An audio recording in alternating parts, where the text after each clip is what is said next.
I would like to tell you today about a little piece of technology that solves a major problem that I have with my students. I teach technical college students, and oftentimes they come to me either with very little writing experience or writing experience that was in the distant past. We usually have them write in APA format for their research type papers, and many students have a real issue with this. So what I'm going to show you today is there are add-ons for Google Documents. Most of us know about Google Documents. Maybe you didn't know that much like Chrome and other Google products, we can add on to Google Documents. And what I want to talk to you today about is a add-on called Paperpile, which helps students manage citations within a Google document. So sorry for the slow internet connection here, but so here we have, we'll just increase that size a little bit for you there for you to see. So just enlarge the screen a little bit. So over to the side here we have Paperpile. I'm starting it up for the first time here. It has a nice little quick start guide for people who aren't familiar with it. Basically what it does is it allows you in the document to look up sources and then cite them within the document. So we're going to search for references. We get a number of different results, and we can cite them and so on. And they have a rather extensive cheat sheet on their website that tells you how to do all different kinds of different things. So we'll just search here for the ISTE standards, just to show you how that goes. Type in what you want there, hit search.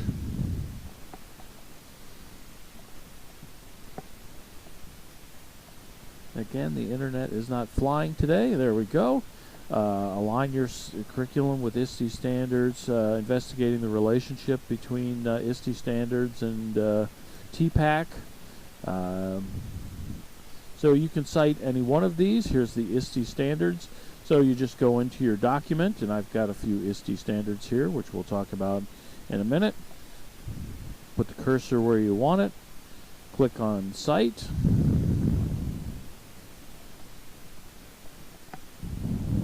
And it puts in a citation for you. Now it puts it in the form of a link, but you can of course change that to the standard black if you need to. So we've got our first citation there, and I've already got it set up in APA format.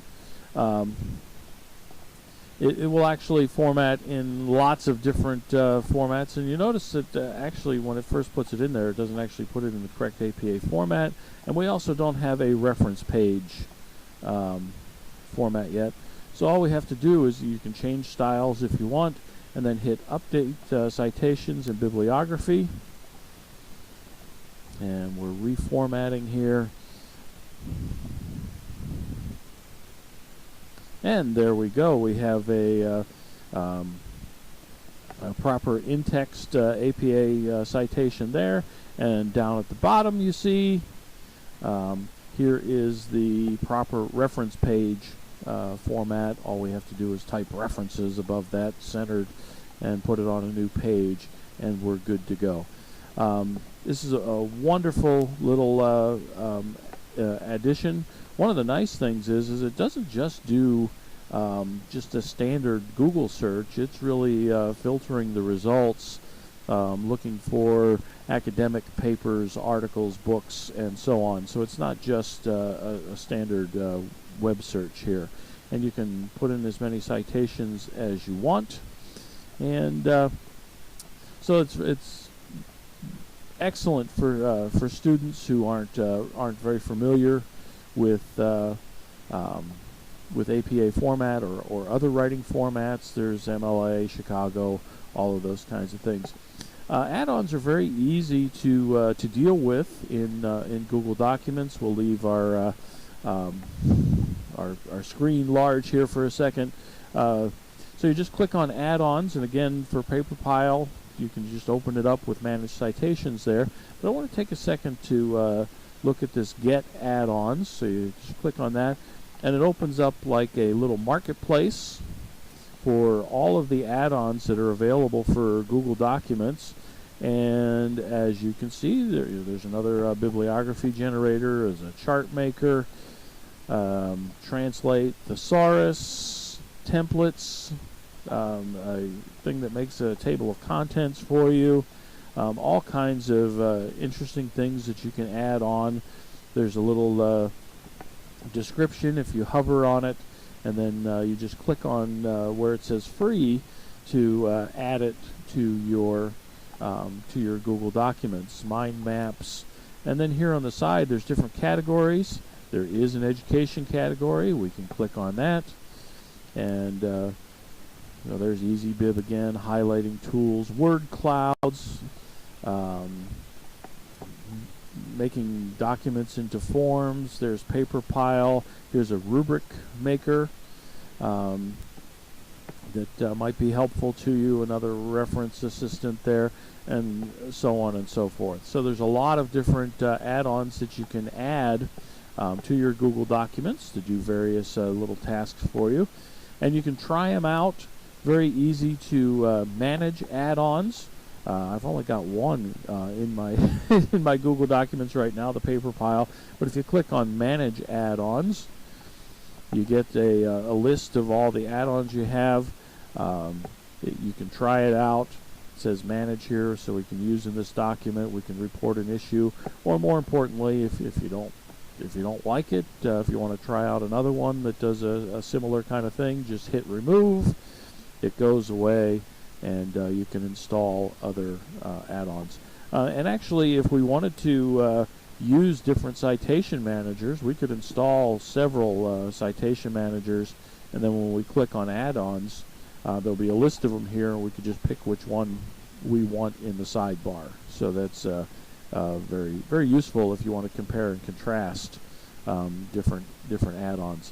So we'll get rid of Paperpile there. It's not really gone away. It's just hiding, and so we'll click somewhere else in the document there, and we'll go back to regular size.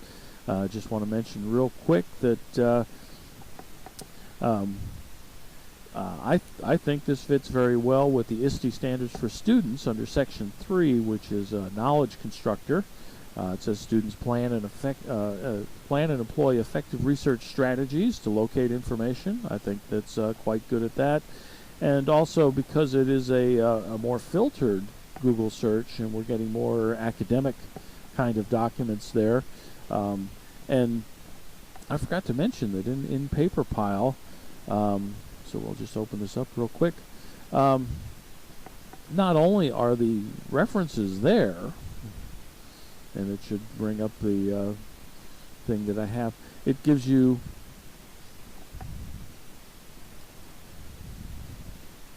when you click on it, you can actually go to the website where the reference is. So we can actually search for documents within or documentation for citations within the document and actually go and look at them. So we can meet student 3B, which is evaluating the accuracy, perspective, and credibility of other resources. And it also works for this TPAC standard, integrating current and emergency digital tools to collect, analyze, and present information. So that's Paperpile for Google Documents, and again, many other add-ons that you might add to your Google Documents. But check out Paperpile and see if that doesn't help your students, especially older students, probably high school and up especially, write their papers better.